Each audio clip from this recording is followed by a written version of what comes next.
السلام علیکم پاکستان، حمید نقیبی آپ کی خدمت میں حاضر ہے۔ ناظرین، ایران کے وزیر تیل کے مطابق صرف جنگ کے دوران ایران نے 11.5 ارب ڈالر کا تیل فروخت کر دیا، اور جب جنگ بندی ہوئی تو ایران نے مزید 6.5 ارب ڈالر کا تیل فروخت کیا، یعنی جنگ، پھر جنگ بندی، اور اس پورے عرصے میں ایران نے تقریباً 18 ارب ڈالر کا تیل بیچ دیا۔ یہ رقم ایران کے سالانہ بجٹ میں متوقع تیل آمدنی کے تقریباً 60% کے برابر ہے۔ اب سوال یہ ہے کہ جب امریکہ ایران کے تیل کی آمدنی روکنے کی کوشش کر رہا تھا، جب ایران پر شدید پابندیاں تھیں، جب سمندر میں تیل بردار جہازوں کے لیے خطرات موجود تھے، تو ایران نے یہ تیل کیسے بیچا اور کس کو بیچا؟ اور اس سے بھی بڑا سوال، کیا ایران نے جنگ کے دوران صرف تیل بیچا ہے، یا پھر تہران نے کئی سال سے پابندیوں کے خلاف جو خفیہ معاشی نظام تیار کیا تھا، جنگ کے دوران اسی نظام کو پوری طاقت کے ساتھ دوبارہ بحال بھی کیا اور استعمال بھی کیا؟ آج کی پوری کہانی اسی غیر معمولی معاشی جنگ کی ہے۔ ناظرین، 28 فروری کو جنگ شروع ہوتی ہے۔ امریکہ کی حکمت عملی بھی واضح تھی، ایران کے تیل کے خریداروں کو نشانہ بناؤ، ایرانی تیل لے جانے والے بحری جہازوں پر پابندیاں لگاؤ، شپنگ کمپنیوں کو بلیک لسٹ کرو، اور ایران کے لیے بین الاقوامی مالیاتی نظام کو زیادہ سے زیادہ بند کرو۔ مقصد یہ تھا کہ ایران کے پاس تیل تو موجود ہو، لیکن وہ اسے فروخت نہ کر سکے۔ لیکن یہاں امریکہ کو ایک بنیادی مسئلے کا سامنا تھا۔ ایران گزشتہ کئی برسوں میں پابندیوں کے ساتھ جینا سیکھ چکا تھا۔ ایران نے ایک ایسا غیر روایتی نظام قائم کیا جس میں تیل کی فروخت کے لیے روایتی مغربی مالیاتی نظام پر مکمل انحصار ضروری نہیں تھا۔ چین اس نظام کا سب سے اہم حصہ ہے۔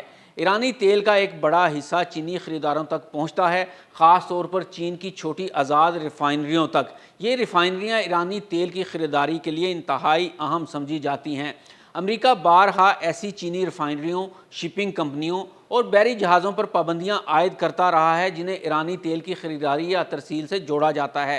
لیکن مسئلہ یہ ہے کہ ایک کمپنی پر پابندی لگتی ہے تو کچھ عرصہ بعد دوسرا راستہ سامنے آ جاتا ہے۔ ایک جہاز بلیک لسٹ ہوتا ہے تو دوسرا جہاز استعمال کیا جاتا ہے۔ ایک کمپنی پر پابندی لگتی ہے تو ایرانی دوسری خفیہ کمپنی سامنے آ جاتی ہے، اور یہی وجہ ہے کہ ایران کے تیل کی برآمدات کو مکمل طور پر بند کرنا امریکہ کے لیے انتہائی مشکل ثابت ہو چکا ہے۔ ایران کے پاس ایک اور اہم ذریعہ بھی ہے، اسے عام طور پر شیڈو فلیٹ کہا جاتا ہے، یعنی ایسے بحری جہازوں کا نیٹ ورک جو پابندیوں سے بچنے کے لیے مختلف ممالک کے پرچم استعمال کرتے ہیں، اپنی شناخت تبدیل کرتے ہیں یا اپنی نقل و حرکت کو چھپانے کی کوشش کرتے ہیں۔ کبھی ایک جہاز سے دوسرے جہاز میں تیل منتقل کیا جاتا ہے، کبھی تیل کی اصل کو چھپانے کی کوشش کی جاتی ہے، اور کبھی ایسی کمپنیوں کے ذریعے تیل کی تجارت ہوتی ہے جن کا تعلق بظاہر ایران سے نظر ہی نہیں آتا۔ یہی وہ نظام ہے جس نے ایران کو یہ موقع دیا کہ جنگ کے باوجود اس کے تیل کی تجارت مکمل طور پر بند نہ ہو۔ لیکن یہاں ایک انتہائی اہم بات سمجھنے کی ضرورت ہے، ایران نے صرف وہ تیل نہیں بیچا جو روزانہ زمین سے نکالا جا رہا تھا۔ رائٹرز کے مطابق ایران کے پاس جنگ کے دوران تقریباً 10 کروڑ بیرل خام تیل اور گیس کا ذخیرہ موجود تھا۔ جنگ بندی کے دوران ایران نے اسی ذخیرے میں سے بھی ایک حصہ فروخت کیا، یعنی جنگ بندی ایران کے لیے صرف جنگ روکنے کا وقفہ نہیں تھی، یہ ایک معاشی موقع بھی تھا۔ جیسے ہی خطرات کم ہوئے، ایران نے اپنے ذخیرہ شدہ تیل کو نقد آمدنی میں تبدیل کرنا شروع کر دیا۔ یہاں ایک اور سوال بھی ضرور پیدا ہوتا ہے کہ اگر ایران نے جنگ کے دوران 11.5 ارب ڈالر کا تیل فروخت کیا تو پھر ایرانی قیادت کی جانب سے بیانات سامنے کیوں آتے رہے کہ امریکی دباؤ اور ناکہ بندی کے باعث تیل کی برآمدات شدید متاثر ہو رہی ہیں؟ یہ تضاد اہم ہے۔ ممکن ہے کہ بعض اوقات تیل کی ترسیل مکمل طور پر بند نہ ہوئی ہو بلکہ شدید متاثر ہوئی ہو۔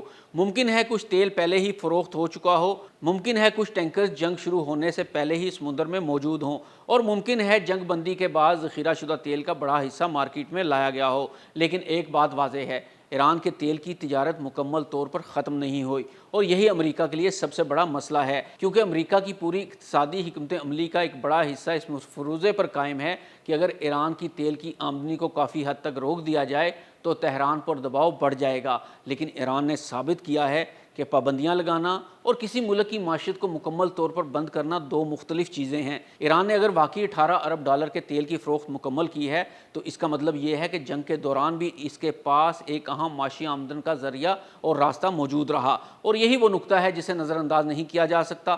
امریکہ دنیا کی سب سے بڑی اقتصادی طاقت ہے، اس کے پاس عالمی مالیاتی نظام پر غیر معمولی اثر و رسوخ ہے، اس کے پاس پابندیاں لگانے کی طاقت ہے، اور دنیا بھر کی کمپنیوں کو ایران کے ساتھ کاروبار سے روکنے کے لیے وہ ثانوی پابندیوں کا استعمال بھی کرتا ہے، لیکن ایران نے کئی سال کے دوران ایک متبادل نظام تیار کیا، ایسا نظام جس میں چین جیسے خریدار بھی موجود ہیں، متبادل مالیاتی راستے موجود ہیں، غیر روایتی شپنگ نیٹ ورک موجود ہیں اور پابندیوں سے بچنے کے لیے تجربہ بھی موجود ہے۔ جنگ نے اس نظام کو ختم نہیں کیا، بلکہ جنگ بندی کے دوران ایران نے اپنے ذخیرہ شدہ تیل کو بھی فروخت کر کے یہ ثابت کر دیا ہے کہ اس کے پاس بحران کے دوران استعمال کرنے کے لیے معاشی ذخائر موجود تھے۔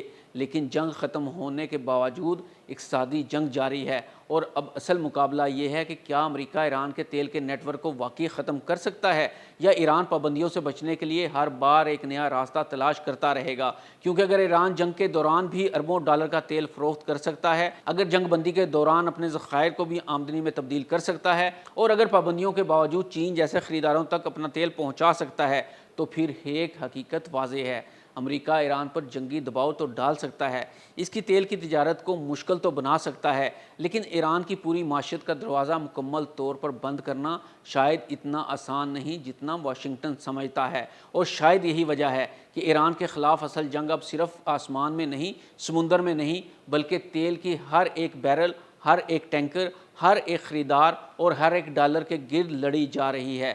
ناظرین، حمید نقیبی کو اجازت دیجیے۔ اللہ حافظ۔